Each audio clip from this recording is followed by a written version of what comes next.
আসসালামু আলাইকুম। Hey everyone, welcome to Urban Cooking Channel by Arun. আজকে আমি আপনাদের জন্য নিয়ে এসেছি ক্যারামেল পুডিং রেসিপি, যেটা সবারই খুব প্রিয় এবং বানাতেও খুব সহজ, যে কেউ খুব সহজেই বানাতে পারেন। তাহলে চলুন দেখে আসি কিভাবে আজকে আমরা ক্যারামেল পুডিংটা রেডি করি। Let's get started. প্রথমে আমি ক্যারামেলটা করে নিব। যে পাত্রে আমি পুডিং বানাবো সেই পাত্রে আমি ক্যারামেলটা করব।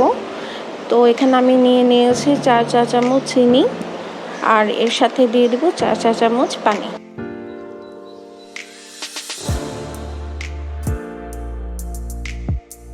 ক্যারামেল চুলায় বসিয়ে কিন্তু পাশেই দাঁড়িয়ে থাকতে হবে, না হয় এটা পুড়ে যাওয়ার সম্ভাবনা আছে।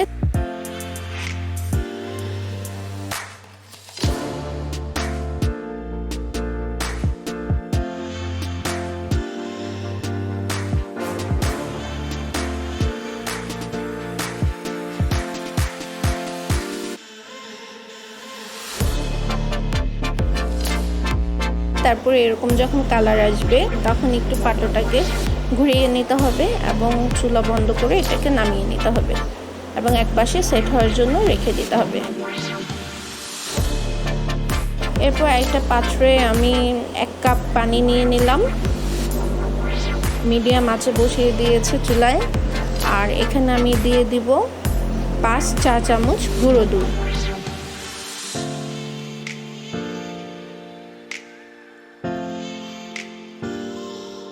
তারপর এটাকে খুব ভালো করে মিশিয়ে এটাকে ফুটিয়ে নিব, বলক ওঠা পর্যন্ত এটাকে ফুটিয়ে নেব।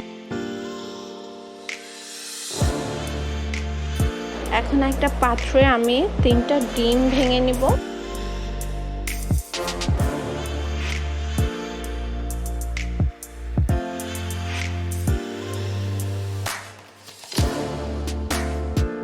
আর এতে দিয়ে দেব 1/4 কাপ চিনি,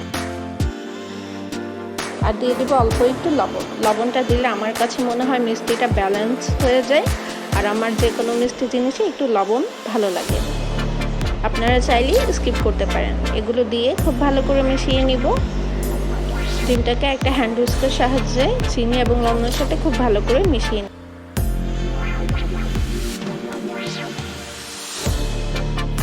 এরপর এখানে দিয়ে দেব কনডেন্স মিল্ক।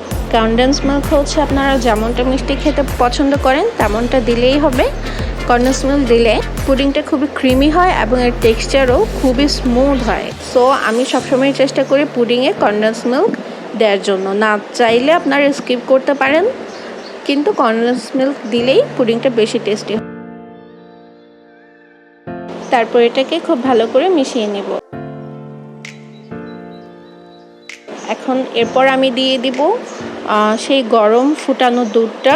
আস্তে আস্তে করে আমি ডিমের মিশ্রণের সাথে মিশিয়ে নিব। দিয়ে সব একবারে ঢালবো না, যেহেতু গরম, তো এক্ষেত্রে ডিমটা হয়তো সিদ্ধ হয়ে যেতে পারে। তাই আস্তে আস্তে হ্যান্ড হুইস্ক দিয়ে নেড়ে নেড়ে এটাকে ঢেলে দিব। ঢেলে খুব ভালো করে মিশিয়ে নিব। এই যে দেখুন আমার ক্যারামেলটা কত সুন্দর সেট হয়ে গিয়েছে। এর মাঝে এখন দিয়ে দেবো কিছু ব্ল্যাক রেজিনস। এটা অপশনাল, আপনারা যে কোনো রেজিনস দিতে পারেন অথবা না চাইলে নাও দিতে পারেন। আমার কাছে পুডিংয়ে কিশমিশ খুবই ভালো লাগে, তাই আমি দিয়ে দিলাম। এখন একটা পাত্রে আমি চুলাতে বসিয়ে দিব, পরিমাণ মতো পানি দেব আর একটা স্ট্যান্ড বসিয়ে দেব।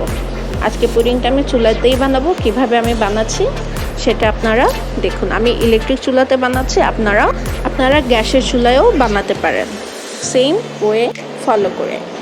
এখন আমি এই ইলেকট্রিক চুলায় আমি টাইমার দিয়ে দিচ্ছি 1 ঘন্টার জন্য। প্রথমে আমি 1600 ডিগ্রিতে সেট করেছি টেম্পারেচার, পরে আমি 1300 ডিগ্রিতে এটাকে পুরোটা রান্না করেছি। আমার 1 ঘন্টা পুরো লাগেনি, আমার প্রায় 40-45 মিনিটের মধ্যেই হয়ে গিয়েছিল। তো আমি এখন পুডিংটা পাত্রে বসিয়ে দিব এবং একটা ঢাকনা দিয়ে ঢেকে দিব, আর উপরে একটা ভারী কিছু দিয়ে চাপ দিয়ে দিব যাতে এর ভেতরে পানি ঢুকতে না পারে। এরপর এটাকে আমি ঢেকে দেবো এবং কুক হওয়ার জন্য রেখে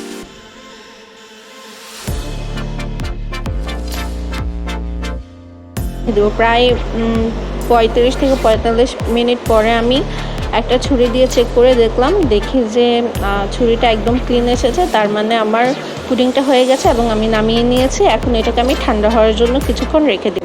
এরপর এটাকে আমি ফ্রিজারে রেখে ঠান্ডা করে নেব 3-4 ঘন্টা।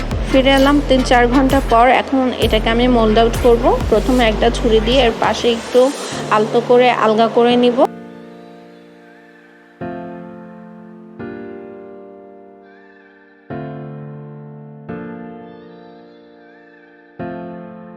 তারপর এটাকে আমি একটি সার্ভিং প্লেটের মধ্যে ঢেলে নিব, ঠিক এভাবে।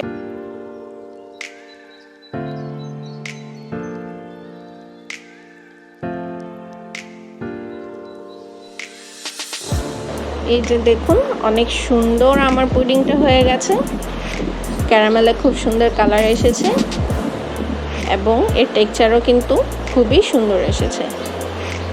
এখন আমি একটু কেটে আপনাদের দেখিয়ে দিচ্ছি এটা কতটা ক্রিমি আর স্মুথ হয়েছে।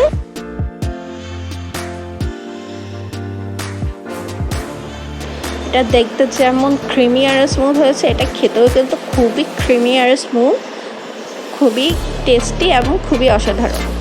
আপনারা একবার হলেও কিন্তু বাসায় অবশ্যই ট্রাই করবেন। তো এই ছিল আমার আজকের পুডিং রেসিপি। কেমন লাগলো অবশ্যই কমেন্ট করে জানাবেন। আমার চ্যানেলটি সাবস্ক্রাইব করতে ভুলবেন না। আপনাদের যদি কিছু জানার থাকে অবশ্যই কমেন্ট করবেন, আমি আমার যথাসাধ্য জানানোর চেষ্টা করব। আসসালামু আলাইকুম, আল্লাহ হাফিজ।